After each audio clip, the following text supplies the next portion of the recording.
Sani Angara. Nagtatago na yan sa Senado si Bato. Hindi, nakita ko ma'am sa vlog niya, nagluluto pa ng kambing eh. Parang sinigang na kambing. Ito Sani Angara. Malaking problema na naman ito ni Sara, mga kababayan. May kakaharapin kang impeachment, tapos huhulihin ka pa ng ICC kasi sabi ni Amy, isa daw si Sara, sunod kay Bato. Ito na, mga kababayan. Ano nga ba ito? Malaking problema na naman to kay Sara. Ang gagawing hakbang ni Sani Angara. Ano nga ba ito? Ito na. Pilipinas Today. Patungkol ito sa DepEd.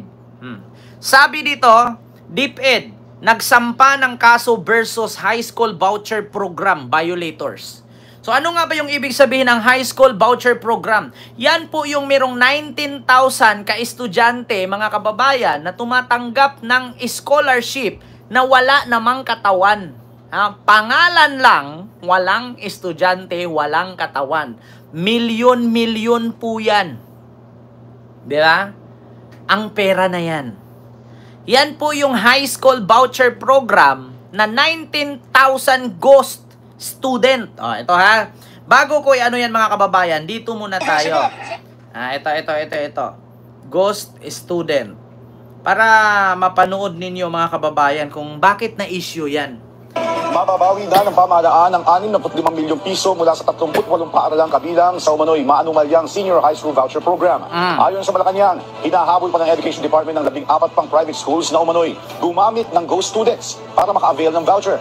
Pinuri ng Malacanang ang malaking papel ni Education Secretary Sani Angara para mabawi ang 65 million pesos at maimbestigahan ang anomalya. Sinabi ni PCO Undersecretary Attorney Claire Castro na nangyari ang ghost students anomaly noong kalihim pa ng DepEd si Vice President Sara Duterte. Na-imbestigahan po ng mabuti yung ghost students, yung voucher program anomalies. Nako, Sara. Ito po ay magre-resulta ng 65 million. Marirecover po natin. Mababawi na ng pamahalaan. 65 million. Kami, we're looking at safeguards going forward. Mas malaki dapat yung binabantayan natin mga level of validation natin. Ghost students o mga estudyanteng hindi matuntun ngayon ng Department of Education. Ito ang kasalukuyang iniimbestigahan ng DepEd sa 12 private school sa bansa na kasama sa Senior High School Voucher Program ng Kagawaran. Ang SHS Voucher Program ay tulong pinansyal ng gobyerno para makapag-aral ng senior high school sa paaralang hindi sakop ng DepEd tulad ng private schools. Ayon kay Education Secretary Sani Angara, mas paiigtingin nila ang validation sa mga potential students upang masigurong hindi maabuso ng sinuman ang programang dapat natutulong sa mga nangangailangang mag-aaral. Nagpahayag naman ng suporta ang Teachers Dignity Coalition sa ginagawang investigasyon ng DepEd kaugnay ng nadiskubring umano'y ghost students na kasama sa nabanggit na programa. Ayon sa chairperson ng TDC na si Benjo Basas, dapat madaliin ito ng ahensya dahil malaking pondo ng gobyerno ang nasasayang at napupunta lang sa maling mga benepisyaryo. Diba? Bakit nga ba ito nangyari mga kababayan na umabot ng 19,000 ghost student?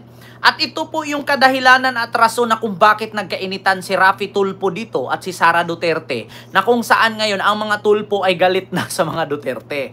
Dahil dito sa ghost student na tong Keme Rot. So ito nga mga kababayan, video yun pinarinig ko at piniplay ko. Ito naman babasahin ko mula sa Pilipinas Today. Ito na siya mga kababayan. DepEd nagsampa ng kaso versus high school voucher program or violators. We filed criminal charge against 3 individuals for their fraudulent activities under the high school voucher program. Walang puwang ang panlilinlang sa edukasyon, sabi ni Education Secretary Sani Angara. So sino nga ba itong tatlong individual na kakasuhan ng DepEd? Ito pa.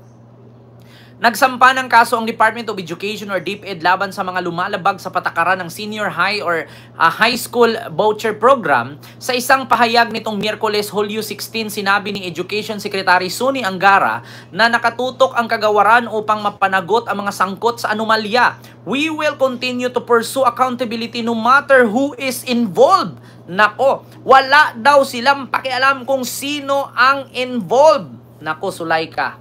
Diba? No matter, we will continue to pursue accountability. No matter who is involved, we owe it to the Filipino people to protect every piso and intended for, sabi ni Angara. Matatanda ang natuklasan ng kagawaran noong Pebrero ang presensya ng mga ghost beneficiaries or peking benepisyo ng high school voucher program sa mga pribadong paaralan kung saan nagsumiti umano ang mga ito ng peking listahan ng enrollees. Nako, sabi ko nga sa inyo hindi lang confidential fund ang may mga iba't ibang pangalan, pati na rin ang mga estudyante sa paaralan na may mga peke din na pangalan. Kung naalala ninyo, mga kababayan, mismo ang Armed Forces of the Philippines na biktima rin. Nabiktima din sila. Nagkaroon ng donation 10 million, tapos wala naman sila natanggap. Tapos hinihingi pa kung anong programa sa Armed Forces yon. Tapos minamanipulate at dinoktor nila yung resibo. Nako, mga kababayan.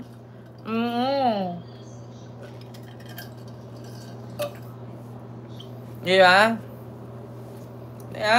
Parinig ko sa inyo ulit, pati Armed Forces na budol sa Confi Fund. Ay, Diyos ko, mga kababayan. Pinalabas mo nung ginamitan noon ng confidential funds ng DepEd sa ilalim ni VP Sara Duterte ang isang Youth Leadership Summit ng AFP. Yan ay matapos linawin ng Philippine Army na wala sila nakuhang pondo mula sa DepEd. Nasa phone ng balitang yan, Man Enriquez. Kinuwestiyon sa pagdinig ng House Committee on Good Government and Public Accountability ang ilang dokumentong ipinasa ng Department of Education sa ilalim ni Vice President Sara Duterte. Tungkol ito sa pinaggamitan ng kanilang confidential funds noong 2023. Lumalabas kasi na ang dokumento na isinumite ng DepEd sa Commission on Audit ay certification na hiningi lang sa Philippine Army. Partikular ang higit 15 million pesos na ginastos ng Armed Forces of the Philippines para sa Youth Leadership Summit. Yes po, Ma'am Princess Paris. O YLS. Kumbaga, tila nang hingi lang umano ng resibo sa ibang ahensya ang DepEd para ma-justify ang gastos sa kanilang confidential funds. Yan ang pinalutang ni Batangas 2nd District Representative Jinky Luistro matapos linawin ng Philippine Army na sariling pondo ng AFP ang ginamit sa naturang aktibidad. For the 8 YLS that were conducted, you use the fund of the Philippine Army. For our participants, we used the Philippine Army. For the students, they use the local government unit funds, Mr. Chair. Diba? Sariling pera ng Philippine Army yun sa 40 ka estudyante. Pero, inilabas ng DepEd na nagbigay daw sila ng 15 million doon sa Youth Leadership Summit. Naku po, mga kababayan. Diba? Yan. Ayun na. Oo nga. Totoo nga. Scam nga. Kaya nga sabi ni Trillanes, kapag nalaman ninyo kung saan ginamit, paano napunta, paano ginastos, mawiwindang ka. Pero pag bobo kang DDS, lagi kayong naghahanap ng kasagutan at sasabihin yung natural lang yon. Bakit? Pondo yan Alam nga naman ibulsa yan. Gastusin na yan. Kasi bobo nga ang mga DDS. Luistro, malinaw na walang ginamit na pera ang Philippine Army mula sa DepEd. Ang problema pa, hindi raw alam ng mga opisyal ng Philippine Army na gagamitin ng DepEd ang kanilang certification sa ibang bagay. Hindi alam ng Armed Forces na gagamitin ng DepEd ang kanilang certificate para pagkakitaan na 15 million maibulsa. Tapos mananawagan si Digong, kayong mga kasundaluhan at kapulisan, maniwala ba kayo sa presidente na bangag?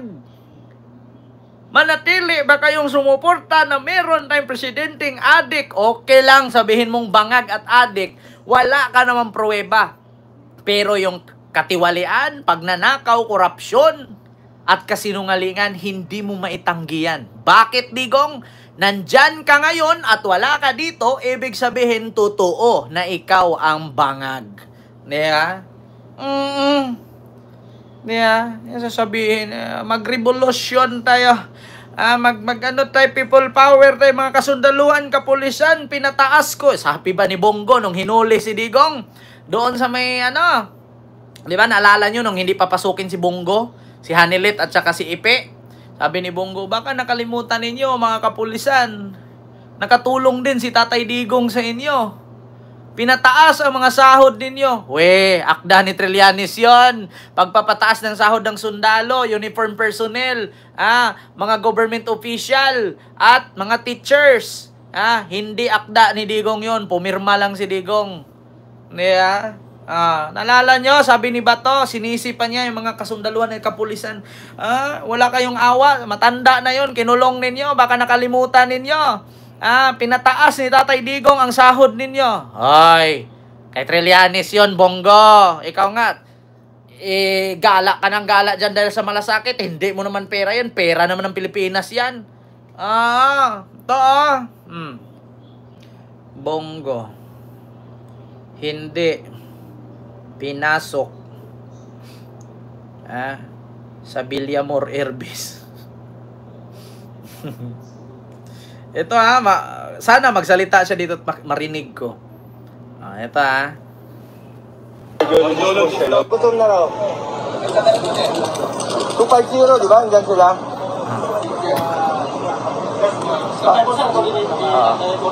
Kanina pa, gutom na gutom. Tawag ng tawag.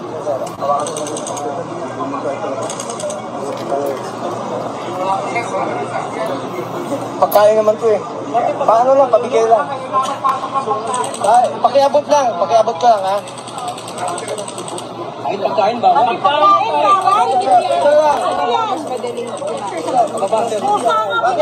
Paabot lang. Sino nag-represent, sir?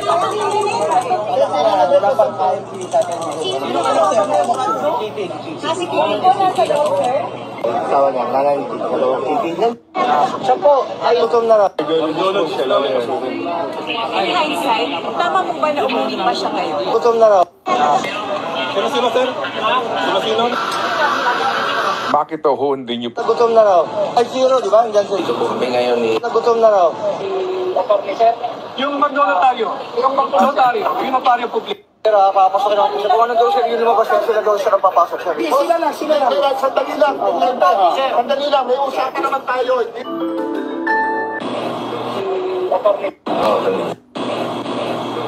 Ito ang latest. Nagka-tension. Hindi lumalabas. Ito ata yun. Gutom na raw. Basta may sinabi siya dito na papasukin nyo kasi sinahura naman kayo. Hindi nyo ba naalala si Tatay Digong nagpataas ng sahod ninyo? Sabi niya sa mga pulis doon sa Villamor Airbase. Kaya nasabi ko, si Digong? Kay Trillanes na akda yan, nangkin mo pa. Diba? Nung nagpasok siya ng pizza. So yun lang mga kababayan. Kitang-kita nyo. Klarong-klaro. Wala na. Panibago. Basta, mga kababayan, kaabang-abang po itong impeachment trial ni Sara. Kapag binuksan na ang kanilang bank account or joint bank account ni Digong, doon nyo malalaman according kay Senator Antonio Trillanes. Diba? So maraming salamat sa inyong lahat mga kababayan. Kita-kits po tayo ulit bukas. No, sana meron tayong makikitang panibagong balita. At gusto ko lang pong ihabol.